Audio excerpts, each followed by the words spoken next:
To change an employee's schedule, from the main dashboard, click the three horizontal lines next to the UKG logo. Next, type in their employee ID, then click on the employee name that appears. From there, click on the Profiles tab, which is written vertically, and scroll down to the bottom where it shows Work Schedule. In this example, the employee wants to change from 8 hours a day of a start time at 7 a.m. and an end time of 3:30 p.m. with a 30-minute lunch to 8 hours a day with a start time of 7:30 a.m., an end time of 4:30 p.m., and a 60-minute lunch. To make that change, click the Browse button, which is the magnifying glass on the piece of paper. You see a number of selections. These are mostly done in sequential order based on the number of hours in a day as a starting point. To see all the rows for all the schedules, click on the page icon, select the maximum of 200. You'll see all the available schedules. Then scroll down until you see the schedule that the employee has requested and it's been approved by their manager.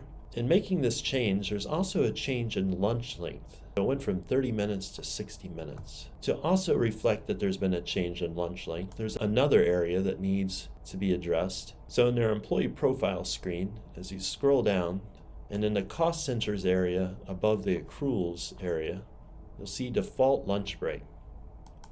There you can click Browse after clicking the down arrow and select the lunch break that the employee has requested for the current day and going forward. Then click Save. In the example that we're using, the employee has requested the change at the beginning of the pay period. So they requested it and had it approved back on January 24th, but we're just getting to entering it into Kronos today, which is January 28th. So they've already started working that schedule. So you can see in their calculated total, they're getting 8.5 hours, and that the lunch break is still listed as 30 minutes. Now for the current day, the schedule is correct, shows it as 8 hours, correct start and end time. The lunch break has not yet changed. If we look into the future days, the schedule is correct and the lunch break is correct.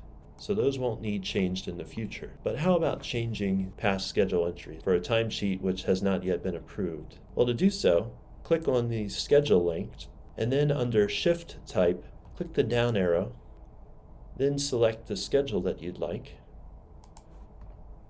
then click Save. You'll notice that doing so, even after clicking Save for the timesheet, doesn't change the calculated total because the lunch break is still listed as 30 minutes. So to do that, click in the lunch break area, select 60, and then Save. And now it changes it to the correct calculated total of 8 hours. In this example, all the days need that change. Simply go through, make that change, even for the current day, so that when the person swipes out, they'll have the correct lunch break length. Click Save, and then correct the remaining schedule entries.